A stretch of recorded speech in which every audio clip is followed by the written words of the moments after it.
Good morning, everyone. Today I am headed out to Santiago. I apologize for the noise in the background. I am at the train station here in A Coruña, which if you haven't seen that video, make sure to go check that out, as well as the one where I show you around Artuza, one of the important stops along the Camino de Santiago. Waiting for my train. It's at 11 o'clock, heading to Santiago, and I got my ticket. One of the tips that Isabel, my friend that lives here, said is always get your train ticket both to and as a return, because it is much cheaper. Santiago is known for being a bit of a tourist trap, so everything is more expensive there. I would definitely get more of your souvenirs in A Coruña versus in Santiago. So we'll start off the day visiting the Cathedral de Compostela, and we're going to take a tour of the museum as well as the Portico gate. I'll show you around town some of the pilgrimage museum, the monastery, a fun place to eat, and just kind of tour the town and show you the best things to see in Santiago. So let's do this.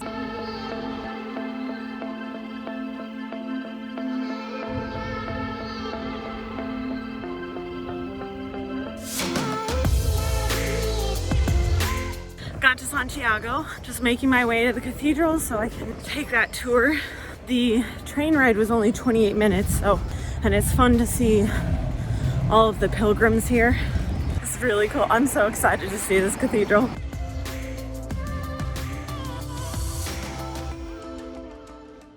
I had seen the Cathedral de Compostela in several different movies and always wanted to visit, but I wondered, would it be worth it if I didn't do the entire Camino?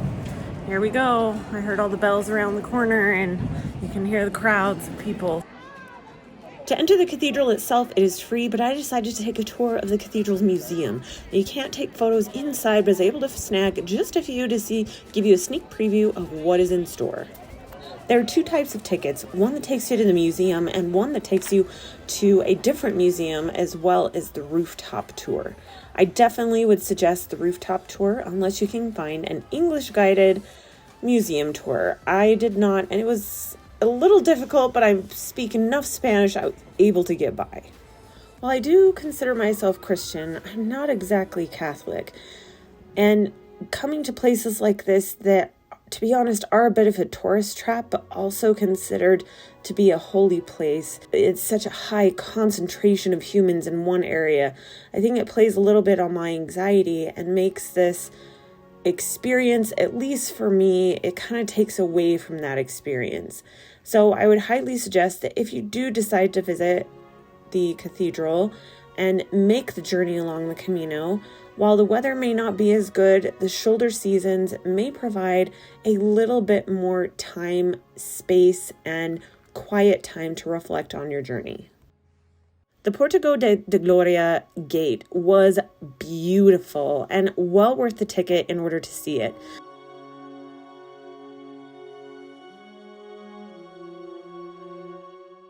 The Camino de Santiago is a network of trails that lead to this cathedral, the Cathedral de Compostela de Santiago. Compostela actually means field of stars. The start of this cathedral was in the 10th century by Alfonso VI, I believe.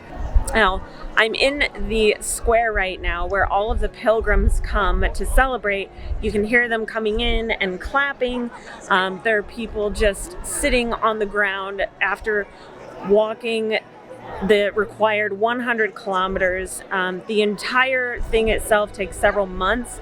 It's over 800 kilometers, but in order to get that seal of approval that you have completed the Camino de Santiago, you have to walk at least 100 kilometers. So most people start in Reyes, I believe, but the actual beginning of the trail, of the entire trail, starts in France and then winds its way through northern Spain and ends up here. One day I think I will return and get my own shell to put on a backpack and walk those miles as a personal journey. Maybe not as a religious part of it, but be able to connect with people along the way, hear their stories, and feel what it's like to walk in someone else's shoes. So if you were to ask me if I thought it was worth it to still visit Compostela de Santiago, I would say yes. However, I do think it's a lot more meaningful if you do make that long journey and walk the Camino.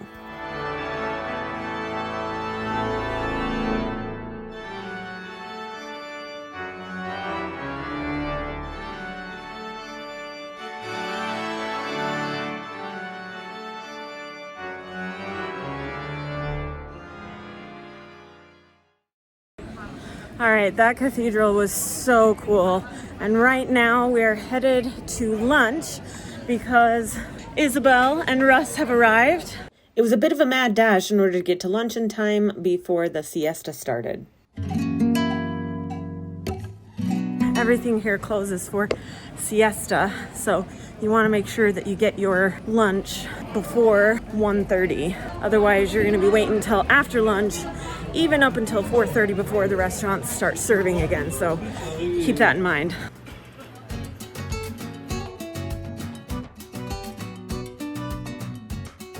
So we found the restaurant. It's called Casa Manolo, and it's just past the cathedral, a little ways out, so you don't get the tourist trap prices. Now, the reason Isabel was so set on getting the menu of the day was because it's a 3-course menu that is really good for the price, because you get a starter, you get the main meal, and you get a dessert for 14 euros. You cannot beat that. Just like in Puerto Rico, they have croquettes here. They're less greasy here, but just as good. Well, I wouldn't exactly give the food a 10 out of 10. I would say it's a solid 7 out of 10, combined with both the food as well as the price of the food. Definitely a place to stop if you are on a budget and in Santiago. Another great thing to see when you're here in Santiago, right near the cathedral, which is just on this side. Behind me here, this is the Hostal Reyes Catholicos. This was built by the Spanish royals Ferdinand and Isabel when they walked the Camino de Santiago in the 14th century. So when they arrived here, they're like, oh, well, let's just build ourselves something right next to the cathedral, as is customary in a lot of medieval times. The closer you are to the cathedral, the more closer you are to God, the more you're able to get into heaven, kind of a thing. So they built this hotel, and over the years, it has just become this plush 5-star hotel that's been continuously operating. So pretty cool that it's still operating. And here's the cathedral. Look how close it is. There's a great little cafe right off of the hotel that gives you a view of not only the cathedral, but the surrounding area and the Spanish homes that just make the vibe of this city so unique. If you still don't quite understand the draw to this place, then I highly suggest visiting the Museo de Pelligrinos, or the Pilgrim Museum. It gives you a better understanding of it's not just the resting place of the Apostle St. James, but this is a tradition and a huge part of the culture of Spain. And the way of the Camino has been walked for centuries.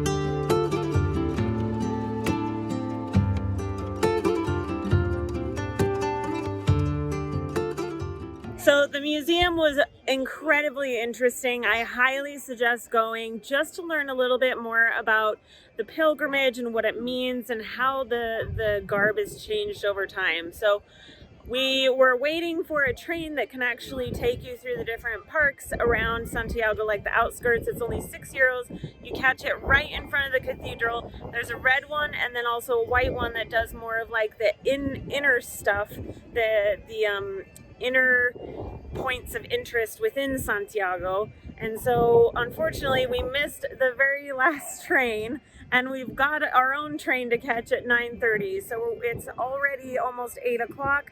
We'll saunter on down through the town, get a little lost maybe, and head back to A Coruña. Did you guys enjoy the museum? Brilliant, really enjoyed it. It was excellent. So we were walking back to the train station and found the first university in Santiago, but it started out as a school of pharmacy, so meant to be here.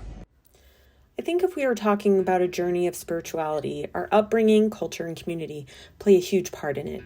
I have always had a complicated relationship with religion, and the culture and people tend to make based on their interpretations of it. However, walking this medieval university hallways really got me quite emotional, and it surprised me. After reflecting on it, seeing the ancient text, being a woman in the medical field, it made me realize just how important school was for me, how I still implement learning into my life every day, how the lonely walls and hallways of the school felt like a refuge.